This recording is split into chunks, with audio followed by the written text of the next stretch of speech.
नमस्कार दोस्तों, आज आप लोग सुनेंगे शिव चर्चा कथा।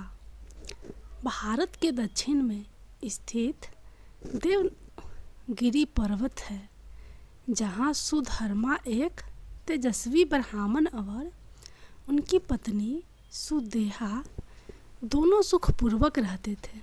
उनके पास कोई संतान नहीं थी। ज्योतिष के मुताबिक उनको संतान नहीं हो सकती, लेकिन उसे संतान की बहुत इच्छा थी। अतः उसने अपनी छोटी बहन का विवाह अपने पति से करवा दिया। पहले तो उन्हें यह बात पसंद नहीं थी, लेकिन अपनी पत्नी के जिद के आगे उन्हें झुकना पड़ा। ब्राह्मण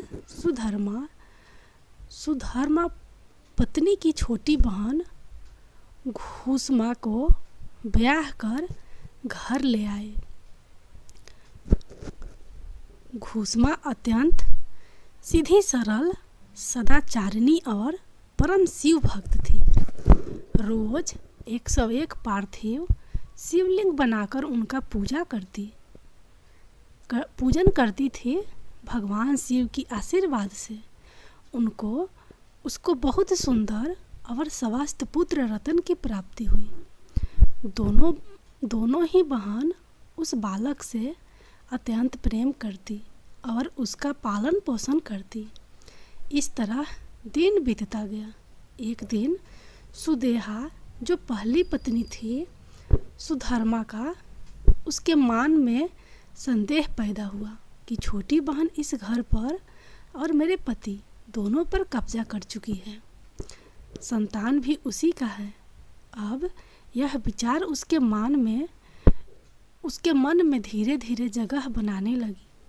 समय बीतता गया, बालक का शादी हो गया, लेकिन सुदेहा का विचार नहीं बदला, बल्कि वह और प्रगाढ़ होता गया। फिर एक दिन वह घुसमा के पुत्र को रात में सोते हुए मार डाला। फिर उसके शव को उसी तालाब में फेंक दिया, जिसमें घुसमा रोज शिवलिंग पूजन के बाद डाल देती थी। अगले दिन रोना पिटना शुरू हो गया। कोहराम मच गया। सारे लोग शोक में डूब गए, लेकिन घुसमा नित्य की भांति अपना पूजा अर्चना करने लगी। हमेशा की भांति पूजन के बाद शिवलिंग को तालाब में प्रवाहित कर जाने लगी, तो उसी समय उसका पुत्र तालाब से निकलकर बाहर आता है, अपनी माँ का चरण छूता है, सदा की भांति जैसे कुछ हुआ ही नहीं। उसी समय भगवान शिव भी प्रकट होकर घुसमा से वर मांगने को कहते हैं। वह सुदेहा के इस कृत्य के लिए दंडित करना चाहते थे और अपना त्रिशूल चलाने ही वाले थे कि घुसमा ने भगवान शिव से प्रार्थना की कि प्रभु, यदि आप मुझ पर प्रसन्न हैं तो मेरी बहन को माफ़ कर दो।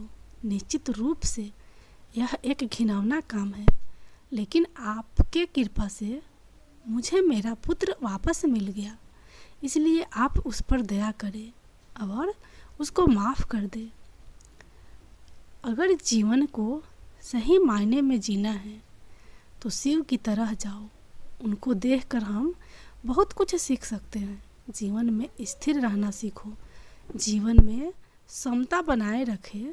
जीवन में न्याय और अन्याय को चुनना हो तो न्याय का पक्ष ले। अपने जीवन में शिव गुरु कथा और लीला लेख से बहुत कुछ सीखा जा सकता है और उस पर अमल किया जा सकता है। शिव ही पूर्ण स्थित है, देवता हैं। उनके लीलाओं को रचने का कारण लोगों को प्रेरणा देना है, ताकि लोग इन घटनाओं को अपने जीवन में उतारे और अपना जीवन सफल करें। जय भोलेनाथ। शिव गुरु की दूसरी कहानी। एक बार आश्रम में रहने वाली ब्राह्मणों की पत्नियां किसी कारण से माता अहिल्या से नाराज हो गई। सबने मिलकर श्री गणेश जी की आराधना कर उनको प्रसन्न कर लिया। भगवान गणेश ने ब्राह्मणों से कहा, वर मांगो। तो सबने एक स्वर में कहा, यदि आप हमसे प्रसन्न हैं तो ऋषि गौतम को इस आश्रम से बाहर निकाल दें। यह बात सुनकर गणेश जी ने ऐसा न करने की सलाह दिया, लेकिन सब अपने बात पर अडिग रहे। अतंतः विवश होकर गणेश जी ने उन लोगों को तथास्तु कह दिया। अपने भक्तों का मान रखने के लिए एक दुर्लभ गाय का रूप धारण कर ऋषि गौतम के खेत में चरने लगे। गाय को चरते देख ऋषि गौतम बड़े प्यार से हाथों में घास लेकर उसे हाँकने के लिए उसके तरफ गए। जैसे ही घास का स्पर्श गाय से हुआ, वह वहीं मर गई। फिर हाहाकार मचा। सारे ऋषिगण उनकी भर्त्सना करने लगे और सारे ऋषियों ने एक स्वर में कहा, आपको यह आश्रम छोड़कर जाना होगा। गौ हत्या करने वाले के निकट रहने से हमें भी इसका पाप लगेगा, अतः आप यह आश्रम छोड़ दें। महर्षि गौतम अपनी पत्नी अहिल्या के साथ आश्रम छोड़कर दूर जाने का फैसला कर लेते हैं। फिर वह अपना आश्रम अन्य स्थान पर बना लेते हैं, लेकिन वहाँ भी उन्हें वेद पाठ, यज्ञ आदि का कार्य करने का अधिकार उन ब्राह्मणों ने नहीं करने दिया।